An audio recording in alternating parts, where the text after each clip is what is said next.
Queria passar, então, a palavra imediatamente ao Procurador do Trabalho, doutor Helder Santos Amorim. Amigos, covardia falar depois do professor. Olha, rapaz, o que fizeram comigo. Os procuradores do trabalho se sentem muito honrados em participar dessa mesa, usufruindo da luz do professor Ricardo Antunes, da presença ilustre e renovada sempre do ministro Luiz Felipe. E agradecemos muito e com muita especialidade eu quero agradecer a minha querida amiga professora Gabriela Delgado, com quem eu tenho tido a honra de dividir reflexões muito relevantes para a minha vida e eu acho que para a vida da minha instituição também, Gabriela, em relação a essa temática da terceirização de outras do mundo do trabalho e que certamente enriquecerão com a sua experiência, com a sua luz doutrinária, enriquecerão muito a nossa experiência.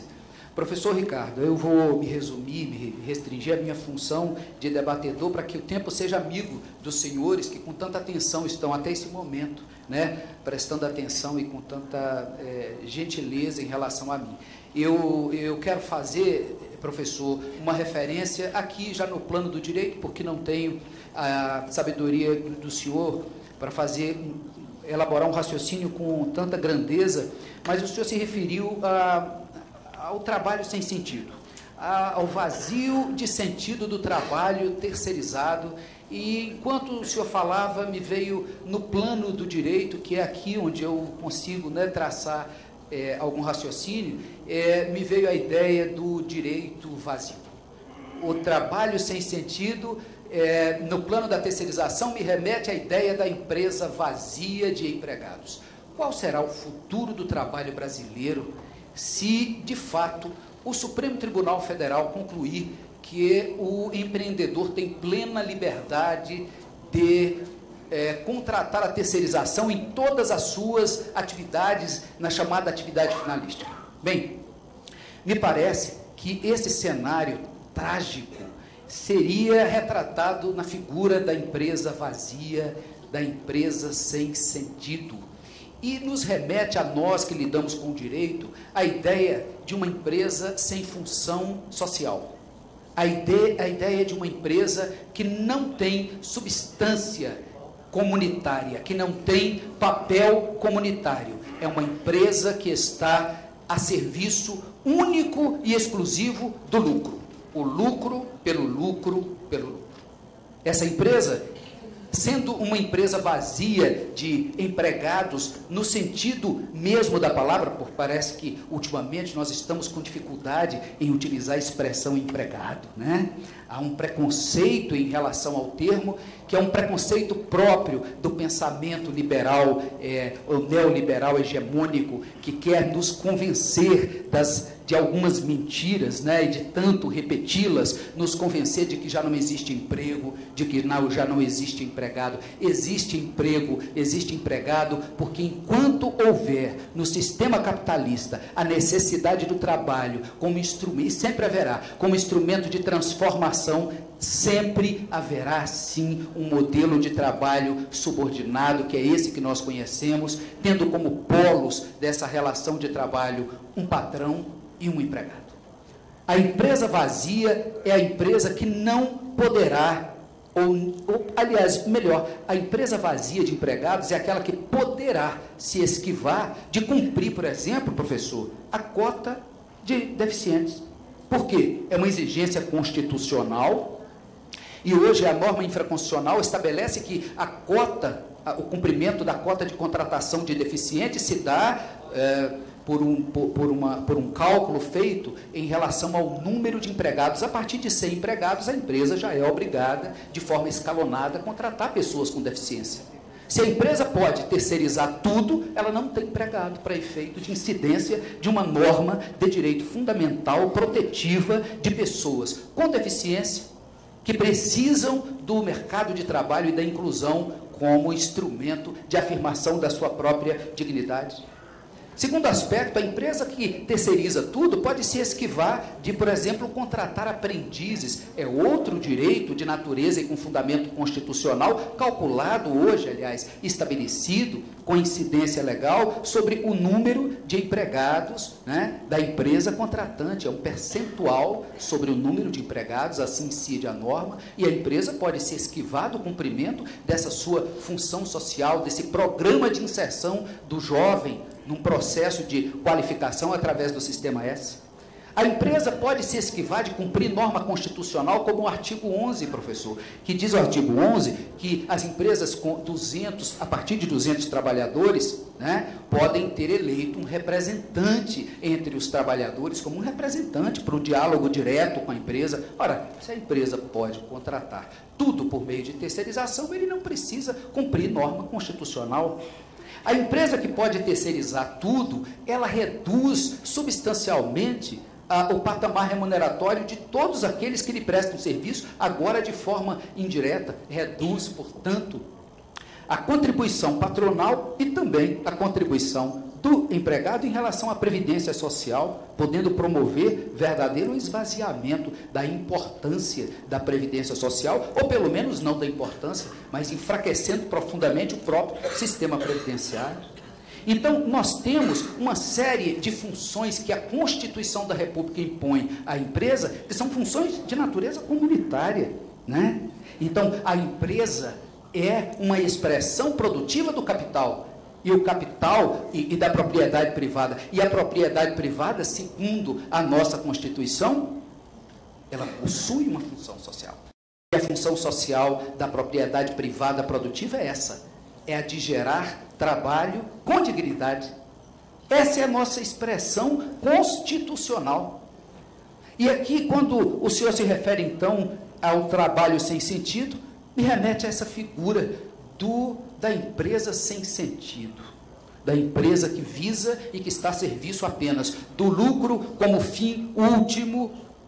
E essa ideia de uma empresa que tem o lucro como fim último me remete à ideia de que nós estamos próximos, e muito próximos, do precipício social.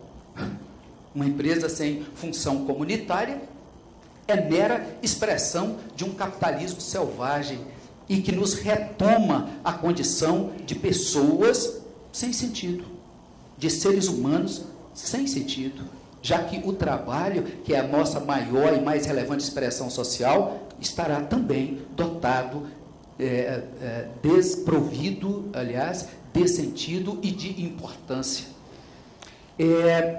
Um aspecto do direito, pelo menos desenvolvido na segunda metade do século XX, do ponto de vista do direito constitucional, e que nós temos, eu e a Gabriela, nós temos tentado lançar luzes sobre isso, é de que o movimento constitucionalista, após o Holocausto e a grande tragédia das guerras do século passado, o pensamento constitucional nos remete a uma reflexão que está lá no artigo 16 da Declaração dos Direitos do Homem e do Cidadão, que diz: não haverá Constituição onde não houver, primeiro, direitos fundamentais, segundo, a separação de poderes.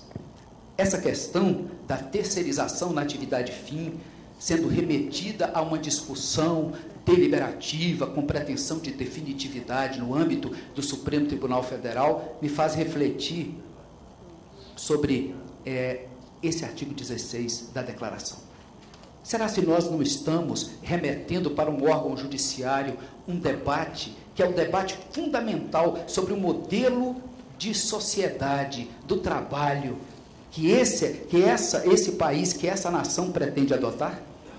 Será se nós não estamos rompendo com o primado de separação dos poderes? Porque esse é um debate da democracia e deve ser um debate produzido no espaço, no foro próprio, democrático, em que todos nós podemos ter expressado a nossa posição, ainda que seja por meio dos nossos representantes. Me desculpe.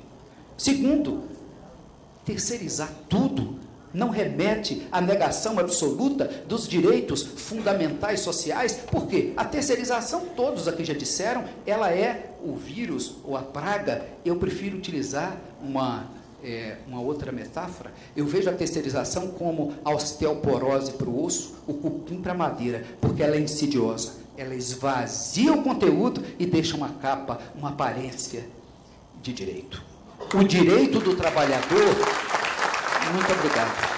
O direito do trabalhador terceirizado é um direito carcomido, ele é um direito que tem aparência de direito, mas que tem um sentido esvaziado. Por quê? Porque a efetividade do direito é o que lhe confere sangue nas veias, né? Para ele se reproduzir e se tornar instrumento de transformação. O direito do trabalhador terceirizado é dotado de cupim. E é nesse sentido, então, que eu finalizo, sim, já aqui a minha participação, porque deve ser modesta, para oferecer a palavra ao ministro Luiz Felipe, relembrando que o nosso papel agora, o de todos os agentes, os trabalhadores, os representantes sindicais, né, nós das instituições jurídicas, os estudiosos, né, do direito do trabalho, o nosso papel é o de provocar a reflexão e de nos indignar. É por isso que, quando o senhor se indigna e utiliza a palavra apertada, na verdade, está expressando o sentimento que é de todos nós, de profunda indignação, por perceber que o óbvio, porque o óbvio, a dignidade humana está em risco, que o óbvio tem sido objeto de chacota. Nós estamos, olha que absurdo, nós estamos precisando defender o óbvio, de que o sistema capitalista, ele está em risco. Entendo por quê? Porque não há capitalismo que se sustente quando o próprio capitalismo não preserva a sua funcionalidade, quando ele se imiscui. E quando o capitalismo se imiscui com a selvageria e se misturar com a selvageria, porque esse é um sistema que propaga e facilita a selvageria, nós não estaremos diante de um sistema de liberdades.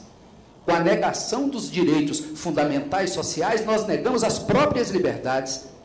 É isso que o Supremo, certamente porque eu sou otimista, entenderá. Eu sou otimista. Eu acredito que o Supremo Tribunal Federal, em sua maioria de composição, saberá discernir com muita propriedade que nós estamos diante da ameaça da própria liberdade. Não há liberdade restrita, senão na selva. Porque onde há fracos e fortes, a liberdade restrita escraviza, nós já sabemos. Só a lei liberta. Viva a Constituição! Eu acredito que nós seremos vitoriosos nessa luta constitucional. Profundamente. Muito obrigado.